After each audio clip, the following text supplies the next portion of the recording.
Good morning children. పునశ్చరణ కార్యక్రమానికి స్వాగతం. మీరు చదువుతున్నది 7వ తరగతి ద్వితీయ భాష తెలుగు. అంశం గుణింత పదాలు. చదవడం: చిత్రాలను చూసి సరైన పదాలతో జతపరచండి. పాఠశాల, బాణం, తామర, బెండకాయ, జామకాయ. ఇక్కడ ఇచ్చిన చిత్రాలను చూసి ఈ పదాలతో జతపరచండి. Next bit.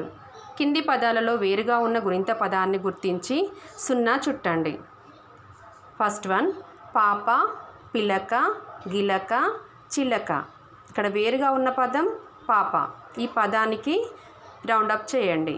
నెక్స్ట్ వన్ సీసా, పీక, రాధ, చీడ.